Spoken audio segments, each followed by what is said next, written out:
ऐसे अभ्यर्थी से जुड़ी है जिसने पूरे देश में दूसरी रैंक लाकर मध्य प्रदेश का नाम रोशन कर दिया है। बात कर रहे हैं यूपीएससी 2020 रिजल्ट की। भोपाल से पढ़ी जागृति अवस्थी पूरे देश में दूसरे स्थान पर आई हैं। राजधानी भोपाल के मैनिट में जागृति ने पढ़ाई की है। पहला नंबर बिहार के शुभम कुमार को मिला है। 761 अभ्यर्थियों ने यह परीक्षा पास की है। तीसरे नंबर पर अंकिता जैन आई हैं।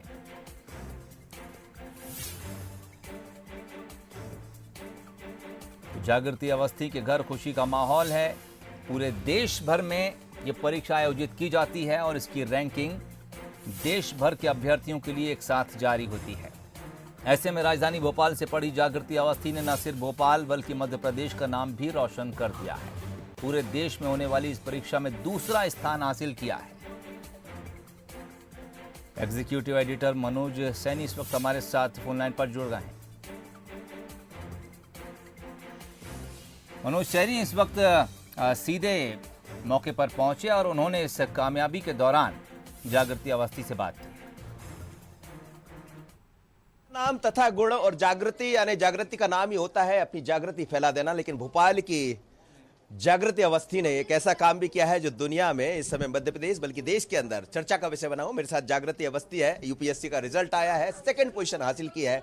हम सब गौरवान्वित है और जागृति आपको बहुत बहुत बधाई। पहले तो थैंक यू सर। क्या कहेंगे जागृति, बहुत जैसा आपका नाम है वैसी आज आपकी जागृति दुनिया भर में दिखाई दे रही, खासकर हिंदुस्तान में लोग बात कर रहे हैं। एक ऐसे घर में आप बैठी है जहां से सारी चीजें बदलने वाली है, लेकिन कैसे ये शुरुआत हुई? पढ़ाई से लेके पहले ही तय कर रखा था आपने कि आप यहाँ तक पहुंचेंगे? सर मैंने तो इंजीनियरिंग की है। 2017 में मैंने बीटेक किया इलेक्ट्रिकल इंजीनियरिंग मैनेट से। 2017 से 19 तक मैंने बीएचईएल में नौकरी की। बीएचईएल में रहते हुए मुझे ऐसा लगा कि मुझे एक ज़्यादा डाइवर्स सर्विस, जो मुझे ज़्यादा समाज में कुछ करने का मौका दे सके, ऐसी सर्विस का हिस्सा होना चाहिए। तब मैंने नौकरी छोड़ करके 1 साल पूरा तैयारी की और नौकरी में रहते हुए मैंने एक अटेम्प्ट दिया था, तो मेरा प्रीलिम्स क्लियर नहीं हुआ। तो मुझे समझ में आ गया कि मेहनत की ज़्यादा ज़रूरत है, नौकरी छोड़ने में ठीक रहेगा।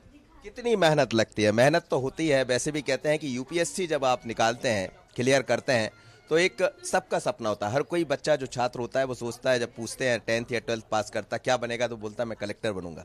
और जागृति अब कलेक्टर ही बनेगी क्योंकि टॉप किया है आपने। तो कितनी मेहनत आपको करना पड़ी? सर मेहनत तो है, लेकिन जैसे आजकल कहते हैं एक स्मार्ट वर्क का कंसेप्ट आ गया है, तो hard work is not a substitute. लेकिन हाँ, आप सिलेबस को समझ लीजिए, जो एग्ज़ाम की रिक्वायरमेंट्स हैं आप उसको समझ लीजिए अच्छे से। तो मैंने उसमें पूरा 1 महीना सिर्फ एग्ज़ाम समझने में लगाया। फिर उसके बाद मैंने जब तैयारी करनी शुरू की तो 8 से 10 घंटे डेली पढ़ना। 2 साल नौकरी में थोड़ा सा वो टच से भी छूट गया था।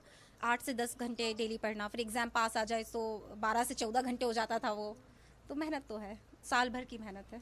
जाहिर सी बात है, साल भर की मेहनत में बड़ा मुकाम हासिल करना। लेकिन लोग कई बार कई अटेम्प्ट देते हैं, ये सेकंड अटेम्प्ट में ही आप यहाँ तक पहुँच गई, तो इसके लिए क्या खास रहा? क्या जो पहले अटेम्प्ट में जो आपकी गलतियाँ हुई उनको आपने सुधार किया या कुछ नए तरीके से अपने आप को ढाला? पहले अटेम्प्ट में तो प्रीलिम्स ही क्लियर नहीं हुआ था और उसका रीज़न था कि रिवीजन अच्छे से नहीं हो पाया था। तो सेकेंड अटेम्प्ट में ये समझ में आया कि टाइम पर सिलेबस कंप्लीट करके बहुत रिवीजन करना है, बहुत प्रैक्टिस करनी है। तो revision and practice in the second attempt. अब आप एक ऐसी नौकरी में जा रही हैं, पहले आप इंजीनियर नहीं और अब आप अधिकारी होंगी, आईएएस होंगी, सबसे श्रेष्ठ पद होता है। तो क्या प्रायोरिटीज़ रहने वाली है इस पद पर जाने के बाद? क्या मन में विचार चल रहे हैं और क्या क्या करने वाली है? चूँकि मेरा थोड़ा सा रूरल बैकग्राउंड भी है, मेरे पेरेंट्स का, मेरी मदर का, तो रूरल डेवलपमेंट में कुछ करने का मेरा बड़ा मन है। बाकी विमेन के फील्ड में, चिल्ड्रन के फील्ड में, तो मेरी आशा है कि मैं उस फील्ड में कुछ अच्छा कर सकूं। कभी कभी ये होता है कि जब हम जिस परिवार से निकलते हैं तो लोग कहते हैं कि हमारे पास उतनी सुविधाएं नहीं है, ऐसा होता तो हम वो सब कर लेते। उन सब लोग के लिए आप क्या मैसेज देना चाहेंगे? क्योंकि आप कह रहे हैं कि मैं रूरल्स पर ध्यान दूंगी और उसी बैकग्राउंड से मैं आती भी हूँ। डेफिनेटली सर, इंडिया में या किसी भी कंट्री में, सोसाइटी में सभी लोग इक्वली प्रिविलेज नहीं होते हैं। यदि आप नहीं हैं तो उसको एक मोटिवेशन फैक्टर की तरह यूज़ करिए। That change your destiny using your own hard work. अब तो ऑनलाइन बहुत सारे रिसोर्सेज हैं। यदि आपको मालूम है कि आपको ऑनलाइन क्या चाहिए, क्या पढ़ना है, तो ऑनलाइन यूज़ करिए और मतलब बहुत सारे रिसोर्सेज हैं, तो प्रॉपर स्ट्रैटेजी अच्छे से समझ लीजिए आपको किस तरीके से पढ़ना है। और government is also taking a lot of steps for digital India and common service centres and everything, so explore these kind of options. जो बच्चे देख रहे होंगे आपको, उनके लिए क्या मैसेज आप देना चाहेंगे? Never give up, believe in your self, it seems impossible until it is done. तो बिल्कुल आप जिस सर्विस के लिए तैयारी कर रहे हैं ये वर्थ इट है, मेहनत लगेगी, मेहनत करें और ज़रूर होगा, होल्ड ऑन टू इट। आपको विश्वास था कि आप सेकंड पोजीशन पाएंगे? बिल्कुल भी नहीं, इनफैक्ट जब रिजल्ट आया I almost skip from my seat, कि मुझे तो विश्वास नहीं हुआ, तो मैंने अपने भाई को बोला कि चेक करो मैं ही हूँ ना। तो बिल्कुल अनएक्सपेक्टेड था।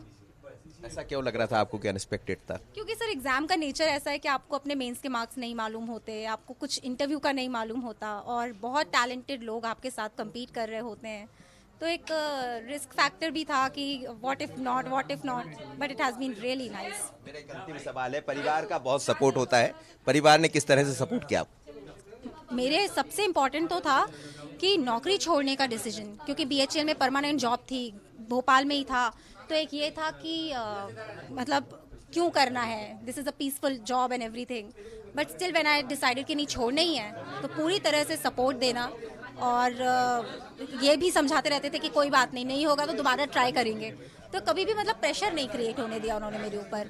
चलिए, बहुत बहुत धन्यवाद आपको जो आप हमारे साथ जुड़ी। लेकिन भाई भी है, जागृति के भाई भी हैं जो खुद अभी सेकंड।